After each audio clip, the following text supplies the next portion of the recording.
All right, brother. What if? All right, what you got? We're coming up on seasons of trades between the combine. The trade talks are going to start happening.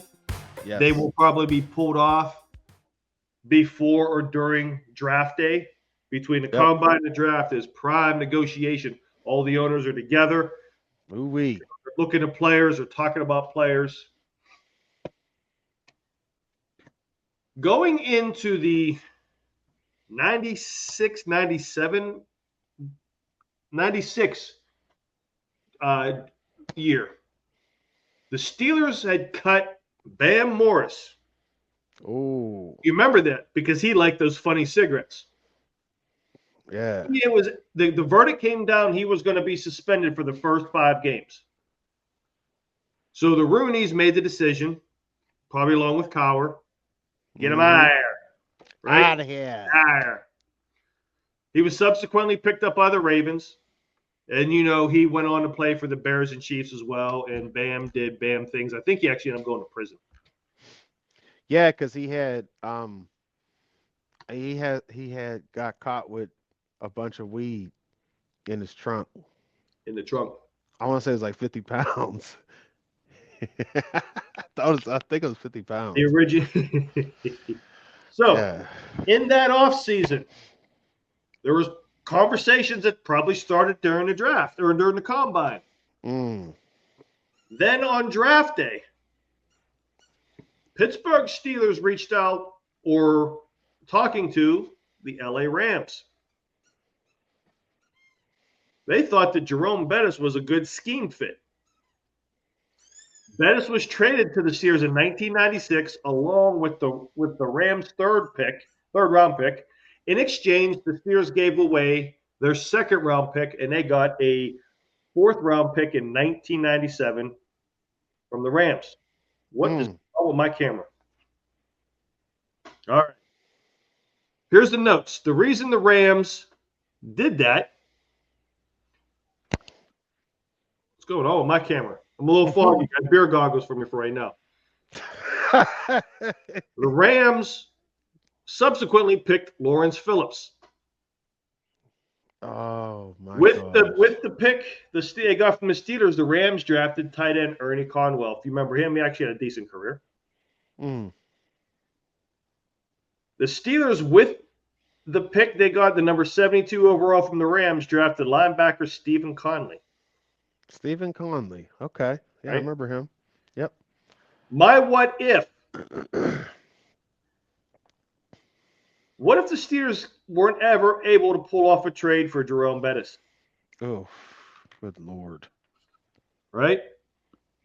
What if? Now, do you realize the only other running back on the roster that year was Eric Pegram? Yes. And Fred McAfee. Oh. So, the Steelers do not land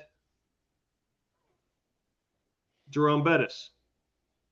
Do they pull off a draft day trade for Phillips?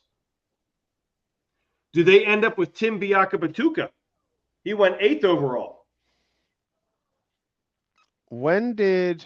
Here's the draft capital, because the Panthers picked 8th and they had no running backs at that time. They stunk. Who are the Steelers going to get? Say they pick later on. This camera's killing me here. They may have ended up with Leland McElroy. Oh God! Instead he was of so good at. By the way, instead of Jermaine Stevens that year. Dude, McElroy was so good at Texas A&M. He was so good. It was him, Greg Hill, and Rodney Thomas. Yeah. Bad. This was bad. So they also could have running back Winston Oliver from Nebraska. Well, I'm sorry. Winston Oliver went to New Mexico. He was picked 73rd.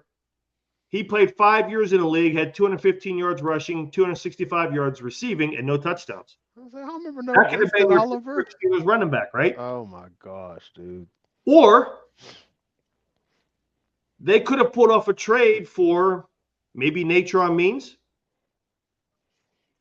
That would work. Could they have maybe pulled a trade, maybe re-signed Pegram and grabbed Mr. Ironhead Hayward? Mm, Right? that's a good fit. So what happens if the bus was never a Pittsburgh Steeler? If the bus was never a Pittsburgh Steeler, Mike Allstott would have absolutely been a Pittsburgh Steeler, without a doubt. No questions asked. I can't even remember what year he was drafted. It don't even matter. They would have did everything to get Mike Allstott's ass, and it would have not been the Tampa Bay Buccaneer.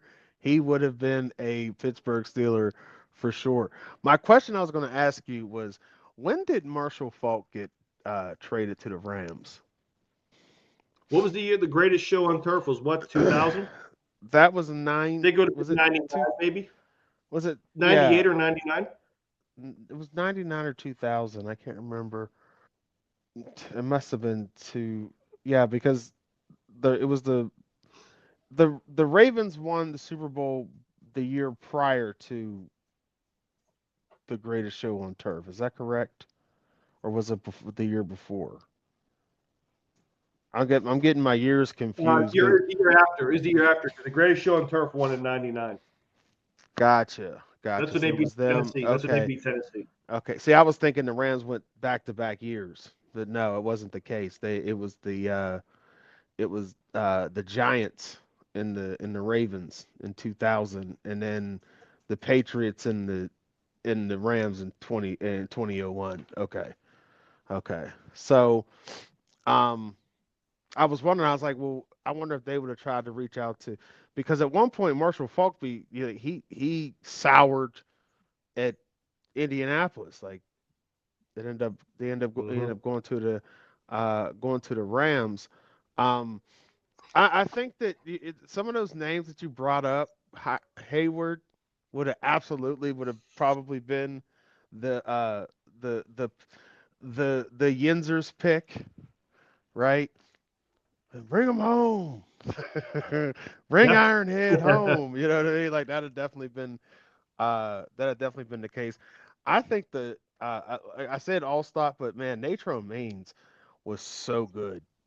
He was listen. He's one of the most underrated running backs. And what year was that? Was that '94 when he went off in the playoffs? I mean, just did. Yeah.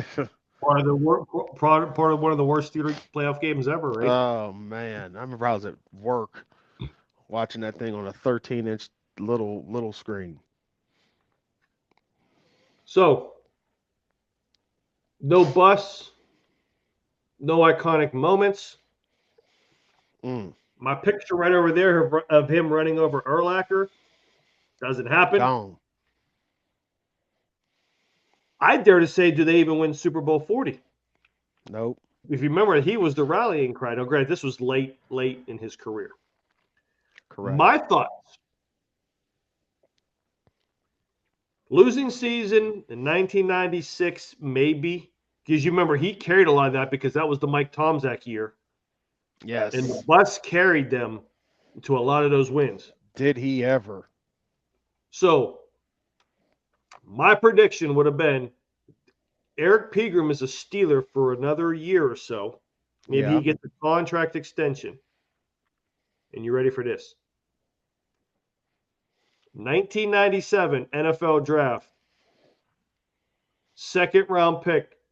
Your Pittsburgh Steelers select Corey Dillon.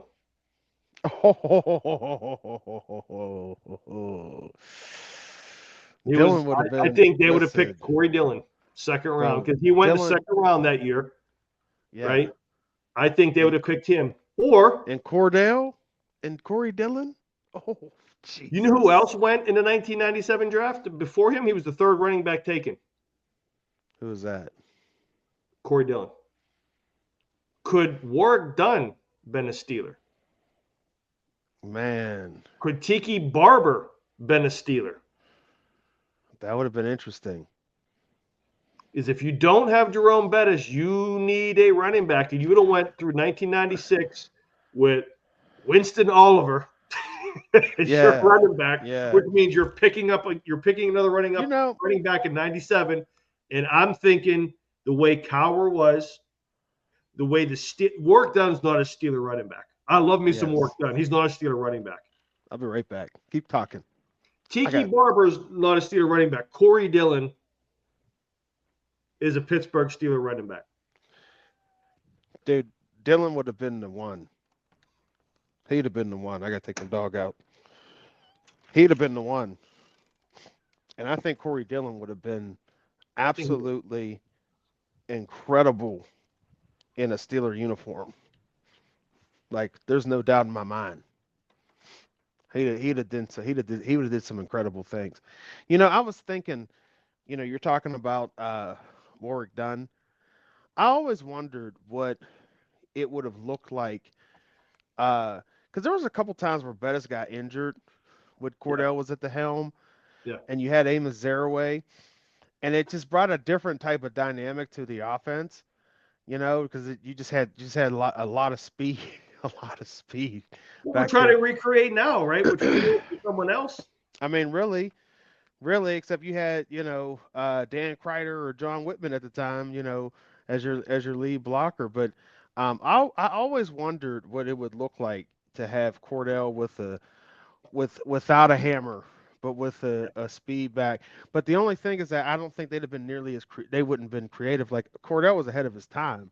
Yeah. And that he had a dual threat skill set that they didn't really know what to do with it. All they knew was throw slants, like in post, like play action here and there. But there wasn't really any. There was no RPO game back then. There weren't any zone reads back then. There was wishbone. There was option. That was it. And everybody said you couldn't run. Power right, power left out of the broken eye and everything.